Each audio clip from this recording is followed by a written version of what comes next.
चलिए प्रश्नावली 9.1 का क्लास 10 का नौवां सवाल, जिसमें कहा जा रहा है कि एक मीनार पाद बिंदु से एक भवन के शिखर का उन्नयन कोण 30 अंश है और भवन के पाद बिंदु से मीनार के शिखर का उन्नयन कोण 60 अंश है। यदि मीनार 50 मीटर ऊंची है तो भवन की ऊंचाई ज्ञात कीजिए। बड़ा गजब का क्वेश्चन है। पहले चलिए फिगर समझते हैं इसका।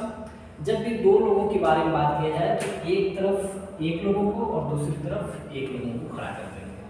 यहाँ पे लोगों का मतलब क्या है कि एक तरफ हम भवन बना लेंगे और एक तरफ मीनार। अब चलिए कंडीशन के अनुसार काम करते हैं। उसने कहा कि एक मीनार पाद बिंदु से, तो मीनार का पाद बिंदु यहाँ होगा, शिखर यहाँ पर रहता है, ठीक है। तो मीनार के पाद बिंदु से एक भवन के शिखर, तो भवन का शिखर यहाँ पे, शिखर का उन्नयन कोण 30 अंश, भवन के शिखर और मीनार के पाद बिंदु, यानी इसको पहले इसको मिला दे रहे हैं ऐसे। तो भवन का शिखर यहाँ है और मीनार का पाद बिंदु यहाँ पे है और इनका उन्नयन कोण कितने डिग्री का है? 30 अंश का है। फिर क्या है, और भवन के पाद बिंदु से मीनार के शिखर का उन्नयन कोण कितना? 60 अंश का। फिर आगे क्या कह रहा है कि यदि मीनार 50 मीटर ऊंची है, तो यहाँ पे लिख देंगे मीनार कितना?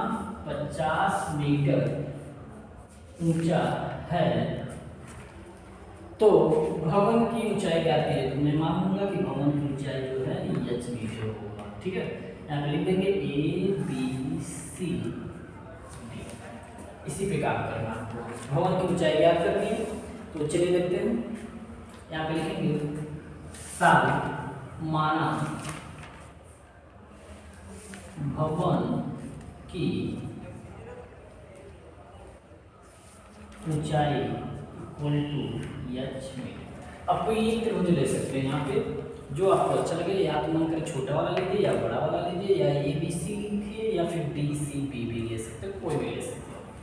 चलिए इस बार लेंगे त्रिभुज, मान लीजिए हम छोटा वाला ले लेंगे ABC में। अब इसमें इसको क्यों लिखा हूँ? क्योंकि हमको इसी के अंतराल काम करना है। तो ABC में क्या है, हाइट हमारा h, कोण 30 डिग्री, आधार जो है BC है, तो यहाँ पे लेंगे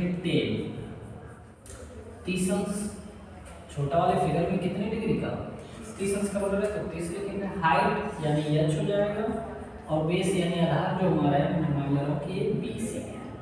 30 अंश की वैल्यू होता है 1/3 h बटे BC। BC को इधर भेजेंगे तो हो जाएगा BC, इसको इधर भेजेंगे तो हो जाएगा h करड़ी में 3। इसको समीकरण 1 बना के छोड़ देंगे, ठीक। अब थोड़ा सा कराते हैं। अब ये तो छोटा वाला मैंने त्रिभुज लिया, अब बड़े वाले में काम करेंगे, यानी त्रिभुज DCB में। यहाँ पे लिखेंगे त्रिभुज DBC में। तो इसमें थीटा का मान कितना दिया? 60 अंश, यानी आप लिखेंगे 60 अंश। लंब की बात किया जाए तो कितना का वो? 50। आधार की बात किया जाए तो यानी BC। 60 अंश की वैल्यू पे करनी है 3, ये हो जाएगा 50/BC। BC की तरफ जाएंगे तो हो जाएगा BC करनी में 3 और इधर हो जाएगा 50 और बगल में लिख दीजिएगा समीकरण 1 से।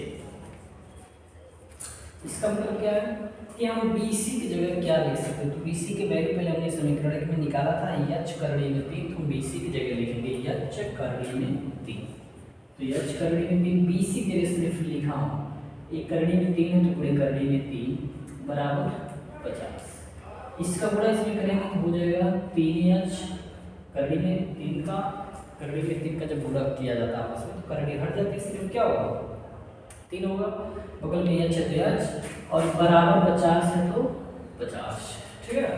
फिर थोड़ा सा और आगे इधर देखते हैं, h बराबर, तो ये 3 को भेजेंगे तो बट्टे 3 हो जाएगा, यानी h बराबर 50/3। यानी अगली लाइन आप चाहे तो यहीं पे आंसर छोड़ सकते हैं, या तो और आगे बढ़ाना तो 50 में 3 से भाग देंगे तो 16 3 48, 16 बार में चला जाएगा, 48 2 50 यानी 2 बचेगा, नीचे 3 मीटर। यही आपका आंसर हो जाएगा। फिर समझते हैं, हमसे पूछा जा रहा था कि भवन की ऊंचाई कितना है, तो हम यहाँ पे लिख सकते हैं कि अतः भवन की ऊंचाई 16 सहित 2/3 मीटर होगा। यदि इस सवाल में किसी भी प्रकार का दिक्कत होगा तो एक बार जरूर बताएंगे।